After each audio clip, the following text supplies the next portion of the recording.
O tara, gear up na tayo. Testingin natin tong Ducati Street Fighter V4S.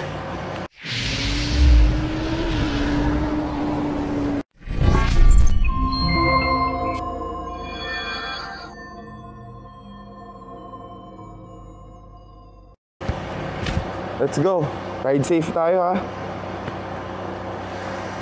At itong mic natin. Oh, baka gusto nyo nga palang marinig yung ano nito, no? Cold start. Tara, papakita ko sa inyo. Paparinig ko pala. Dikit natin dito ng konti yung mic natin. Para uminit-init na rin yung engine, ano? We are set to go. At test drive natin tong isang Ducati V4S na 2022.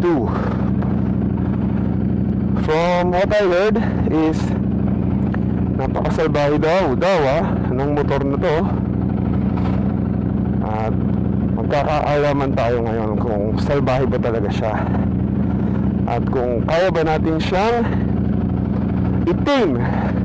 And how does it compare to my, kasi meron na rin ako naked ngayon, how does it compare to my MT-09? Kasi MT-09, medyo jerky siya. Jerky siya. So umpisa pa lang nagpapakilala na siya. Oo, medyo salbahe nga ito. Umpisa pa lang nagagalit ata sa akin. Sabi ata niya, sinisiraan mo ako ha. But anyways, going back, kasi MT-09 on itself, respectively, no? Salbahe na siya eh. Kaya nga siya tinawag na Master of Torque. Pero first impression ko dito, mukhang mas salbahe ito. Oh, salbahe nga, hindi siya smooth. Parang sinasabi niya sa akin na go faster, I am not made for 35 kilometers per hour. Parang ganun. So, tignan natin. Jerky siya. Parang kung ako hindi ko to magugustuhan kung gagamitin ko lang sa city. Kaya pala yung mga naka-Ducati, no? Meron silang ibang motor na mas lower CCs. Kasi ako, para sa akin ito, I would not use this on a daily basis, lalo na kung pupunta lang naman ako sa work or something. Oh, nagulat si ate. Ang sama ng mukha. Pasensya ka na ate, hindi ko pa ganong gamay itong motor.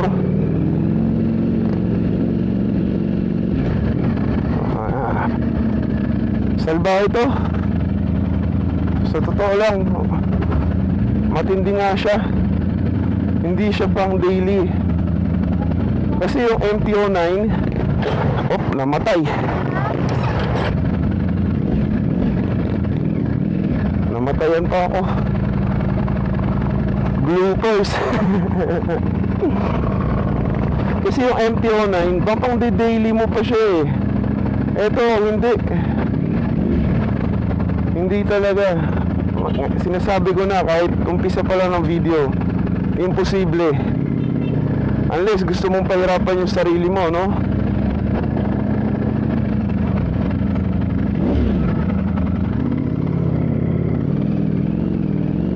Alright, let's go. Oh, visor off. Visor on pala. Anyways, kahit ano.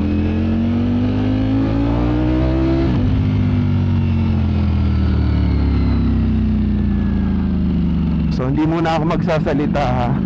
Papahiramdaman ko muna. Kasi ang only comparison ko lang naman dito is yung S1000R and yung MT-09 ko na masasabi ko hindi naman masyado sila nagkakalayo lahat, no? May kanya-kanyang karakteristik lang sila. Quick shifter, butter smooth. Wala akong masabi ha. In fairness, napaka-smooth. Mas smooth sa MT-09 ang kanyang quick shifter. And I cannot tell the difference between this quick shifter and dun sa S1000R. But definitely mas maganda yung quick shifter nito sa MT-09.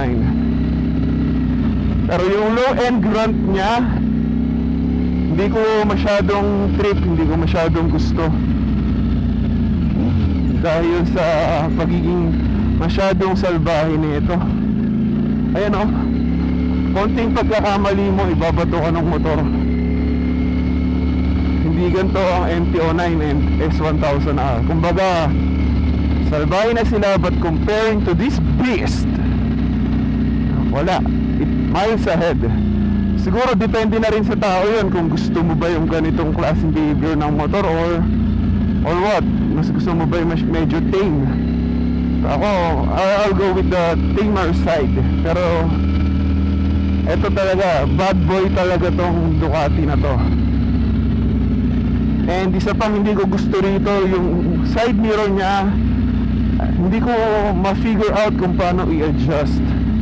Hindi siya ganon ka-accessible, unlike nung sa BMW and sa MT-09. Kaya ko naman din nire-record yung biyahe dito is just to show you guys kung paano siya mag-behave. Dahil believe it or not, hindi naman tayo purely on the highways na magdadrive. Kailangan din natin makita yung perspective ng isang superbike sa ganitong klase ng road. Dahil sayang at sa gusto mo, dadaan at dadaan ka talaga sa service road. So ako, hindi ko gusto ang behavior ng motor na to sa ganito, sa service road. Maybe on the highway, we'll see, no? Pero ngayon pa lang, talo siya ng S1000R and MT-09 sa ganitong klase ng ano. For me lang dahil ito considering na ito ay track weapon, and according to its owner, hindi nga pala sa akin to, kay Boss John Rod, kay Kuya John Rod Medina po itong bike na to. At tayo naman ay pinahiram lang para daw i-review. Yan, maraming salamat po. Shoutout kay John Rod Medina. Yan, siya po ang nagpahiram sa atin ng motor na ito. Maraming salamat sa opportunity, no? So going back, ayun nga, hindi ko gusto ang behavior niya sa ganitong klase ng road. Lalo siya sa akin ng MT-09 and S1000R dahil dun lang sa mas mabait sila, pero malakas sila. Pero merong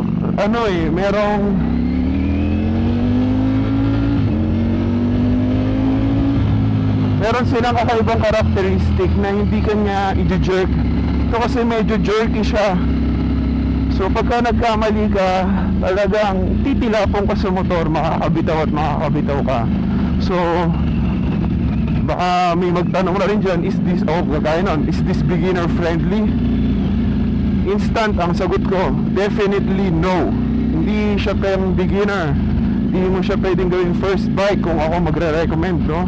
Possible siya kung disiplinado ka, pero kung talagang total beginner ka, never kong i-recommend to sa beginner bike and first bike mo.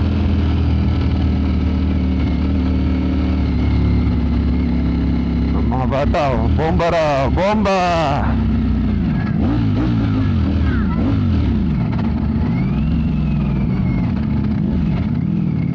Ayun. And itong bike nga pala na to is naka full Akrapovic na exhaust, kaya malakas. And yung sound nito medyo controversial, no? Some people like it, some people love it, some people don't. And kung ako tatanungin mo, mas gusto ko ang tunog ng inline 4 and inline 3 compared to this one.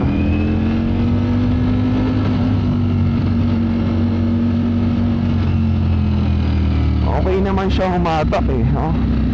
Kaso meron din part na parang mas malakas sumatak yung MT-09, pero most of the time mas malakas sumatak to. Meron siyang ibang feeling na hindi ko ma-describe. siguro kung bibili rin kayo ng ganitong motor, you have to test it out first. Kasi baka kagaya ko, kung ako ang bibili ng motor at kung may pera lang din naman ako, hindi ito ang motor na bibilin ko. Considering the price range of this na almost 2 million, no? Hindi ito ang motor na bibilin ko. Definitely din I would go looking for something else.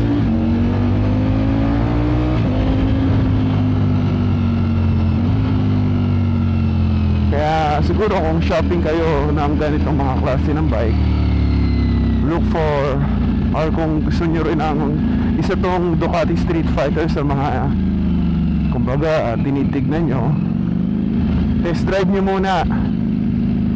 Dahil baka hindi nyo magustuhan, or baka sakaling magustuhan nyo at lalo pang mabuo ang loob nyo na yes, ito nga talaga ang bike na bibilin ko.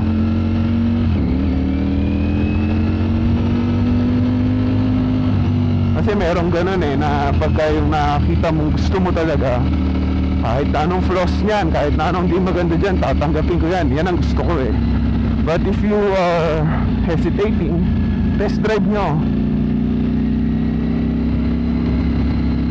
Mas maganda pong i-test drive para walang pagsisisi, dahil 1.9 million and 55,000 pong starting price nito. That is no joke.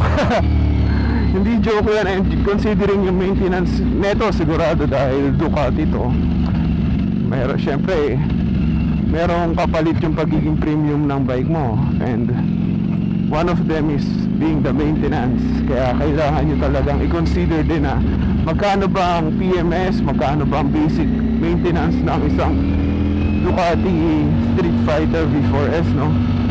Importante yun dahil may 1.9 ka, 2M, pero kung hindi mo kayang i-shoulder ang maintenance nito, wala rin, hindi mo rin magagamit.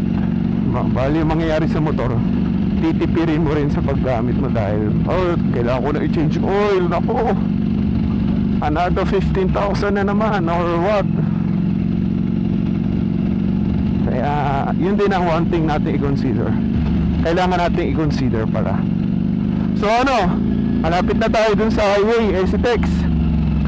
Stop ko na muna tong video at dun tayo mag-usap-usap kung paano naman siya mag-behave sa highway. Kasi parang nasabi ko na lahat ng gusto kong sabihin pagdating dito sa street. Bali, ikot-ikot na lang tayo ron.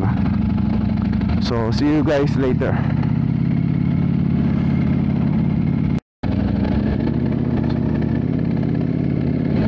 So, hindi pa tayo nakakabalik. Hindi pa tayo nakakapunta ng NLEX, no? And nabagalan tayo ng konti. I have to say this, hindi pa pala kompleto yung nasasabi ko. Bumagal lang tayo ng konti, and I feel, ngayon I am feeling the Ducati heat. Ayan.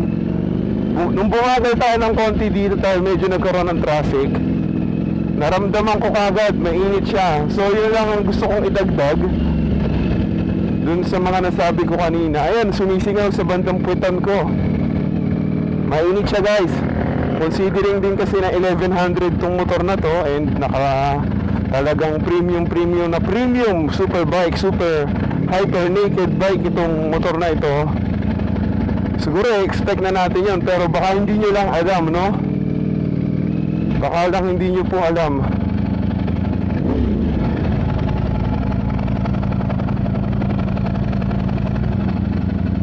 Nakasalubong ko pa si Daddy, the mommy. Ingat si Vincent naiwan Naiwan. Mami! Kay Dirak! Si Vincent po naiwan. Di ko po kayo marinig. Naiwan.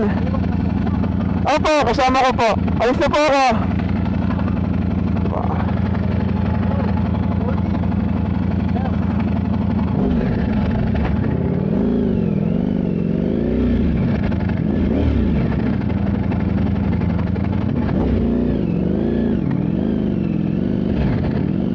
Nakasalubong pa natin ang aking parents, kaya pala medyo familiar sa akin. So papunta na tayong KD Rock.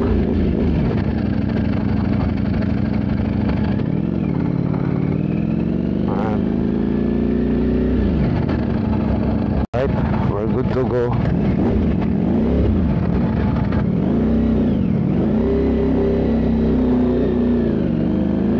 Let's go. Tingnan natin kung ano ba talaga, or kung gaano ba talaga kalakas si D4S. Oh, sandaan na pala takbo ko. So meron nga pala itong different riding modes. And sa ngayon naka tayo, sports mode, no? And I think this is enough dahil ang mas malakas pa dito na susunod is yung race mode niya ata. And we definitely are not needing it. Hindi ko na gaano marinig yung sarili ko. Ganito pala ang pakiramdam ng sobrang lakas ng tambucho ng motor mo. Hindi ko naman to usually nararamdaman sa MT-09. Siguro pagpasensyaan nyo na kung palagi kong mababanggit yung MT-09, no? Dahil yun yung personal bike ko and mas maiko-compare ko siya doon. Alright. So ganitong high speed, smooth naman siya. Bumiyok pa ata ko ron, ha? Smooth naman siya. And wala naman akong masabi sa kanya. Malakas talaga. Ayan, medyo may konting straight. Tiga tayo ng konti. Oh, grabe! Wala akong masabi. I love it! That's what I'm talking about! Wow! Wow na wow guys! Hindi ako nag-exchange. Grabe! Let's do it again, no? Downshift. Grabe! Wow! Ibang klase yung pick up niya. Talagang it behaves really different pagdating dito sa highway comparing dun sa streets, no? Ibang iba siya. Napaka smooth. Oh, I'm loving this bike now. Pero kung dun tayo sa streets, ayoko siya. Pero kung puro highway lang siguro ang dadaanan ko, wala akong masabi. Ngayon pa lang, sinasabi ko na, this is a lot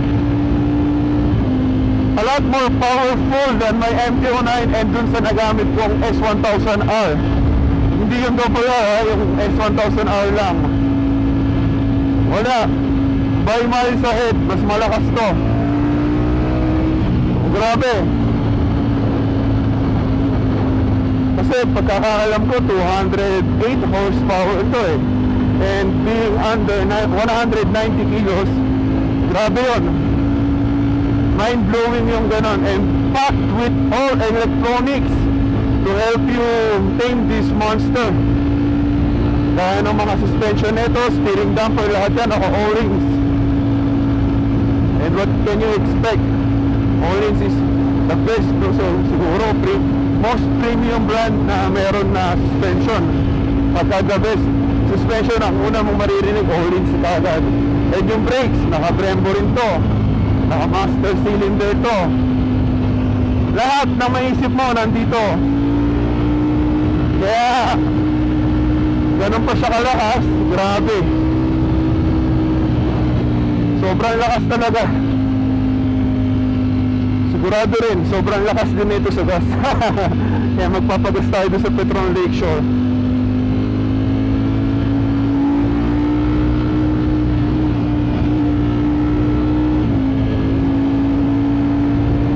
Kita-kits tayo sa EasyTex kung saan makakabira tayo ng mahaba-habang straight na walang masyadong kotse. So papagas muna tayo dito sa Lakeshore, Petron Lakeshore, no? Isang downside ng isang Ducati na Street Fighter na to is wala siyang fuel gauge. So kailangan mong maging aware sa kanyang fuel. So kaya nito, we will be deciding na magpagas kaysa maubusan ng gas. Kuya, XCS premium po, full tank. Puno. Oh, full tank. Teka lang ah. Yan. And we have to consider na malakas to sa gas. Kaya pagas na lang tayo.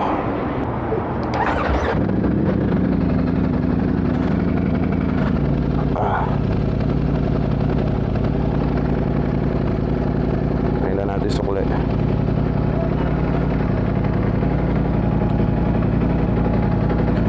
Hindi muna natin ihahatol dahil masyadong nasagad ni kuya.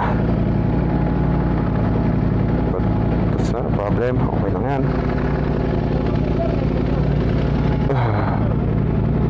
Parang uulan pa.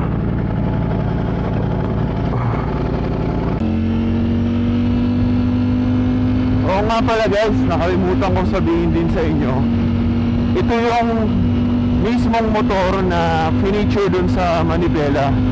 And kaya hindi ako nagsasabi masyado ng in-depth na specifications nito, dahil gusto ko sana yung, kung sakali man, panoorin nyo na lang yung video ng Manibela kung gusto nyo pang malaman yung mga talagang specifications nito, yung in-depth, no? And yung owner na nandun, si Mr. John Rod Medina, siya rin yung nagpahiram sa atin itong motor na to. So I would like to take this opportunity again to thank you, Kuya John Rod Medina, for letting me experience what a monster this bike is. Yan, talagang enjoy na enjoy ko siya. And he gave me also the go signal na walwalin tong bike na to. Thank you Kuya John Rod.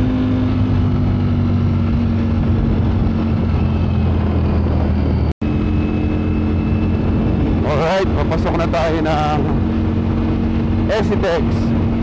And medyo may konting curve dito. So try natin siyang i-banking ng konti. And ang napansin ko dito sa motor na to, isa sa mga napansin ko, is pagka nasa high speed ka na, talagang dinalagay ka niya dun sa posisyon na magigrip mo yung tank naturally, na hindi mo kailangang ipilit. So that's a nice thing.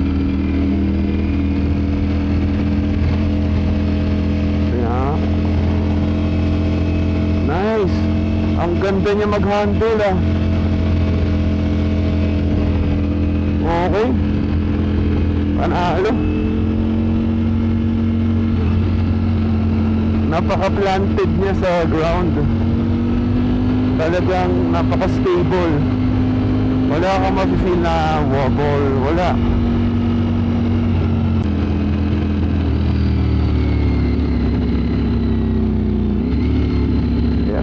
Mukhang dito medyo makaka-arangkada tayo dito.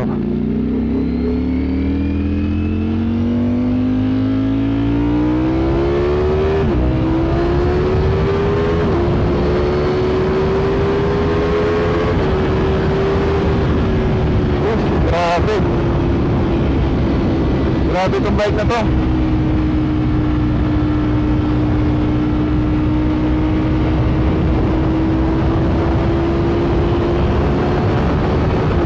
Lakas ng hatak. Masyado matindi hatak ng bike na to.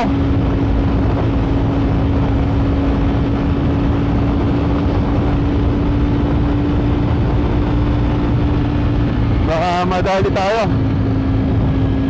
Wala na akong masabi sa bike na to. Confirm talaga. Napakalakas. Much more than what you need. And yung gusto mong speed, halimbawa gusto mong mag over 200, easy.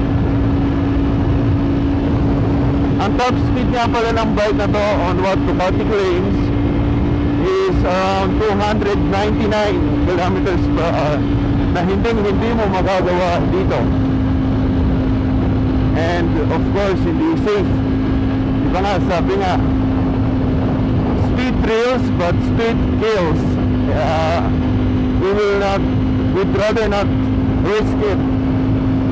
Not worth it, diba? Wala naman tayong kailangan patunayan sa kahit na kanino. But definitely this bike can handle that. Oh. Grabe. Para sa akin, kung minus the kung ano lang, kung pure highway riding lang ang gagawin nyo, this is the best naked bike for me. Sa lahat ng nagamit kong naked bikes, I have to say, this is the best, hands down.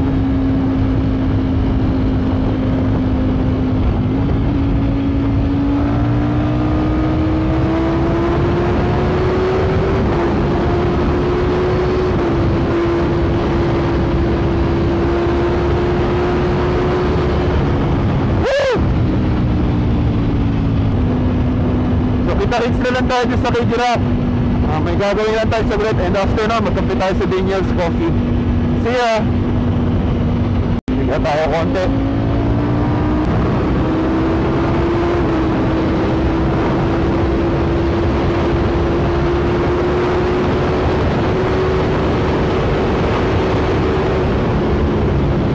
Para ako makakala sa motor. Hindi rin ako masyadong makayuko dahil nakaharang yung camera natin, so hindi tayo makaabot ng 200, pero ang bilis na lang makuha yung speed. Sobrang bilis. Kaya kung ikaw yung nag-aangat ng ganitong motor at wala ka pang disiplina sa iyong sarili, disiplinahin mo muna yung sarili mo bago ka bumili ng ganitong motor, because definitely this bike can kill you pag wala kang disiplina. Kaya ingat-ingat din.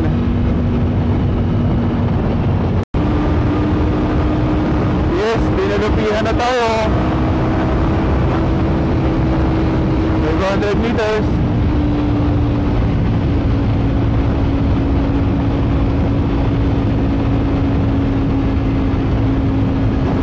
Alright,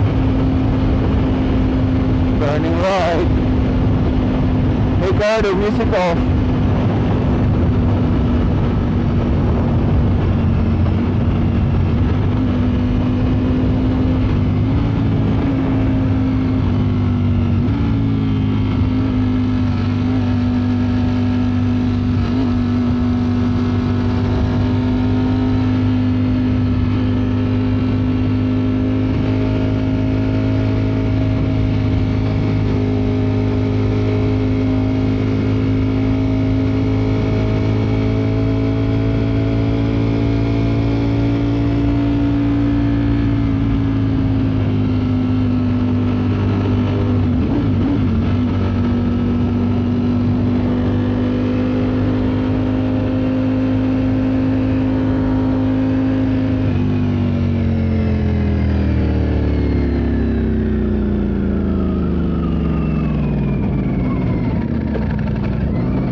Daniel's Coffee dito sa KDR Adventure Camp.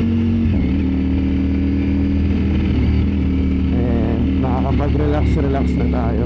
Tapos na yung gagawin natin. Kaya coffee, let's go, and doon na rin natin tatapusin yung ating vlog.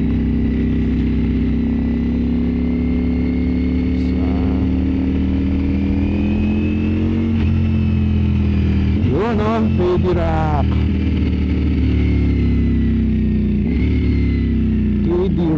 KDR Adventure Camp.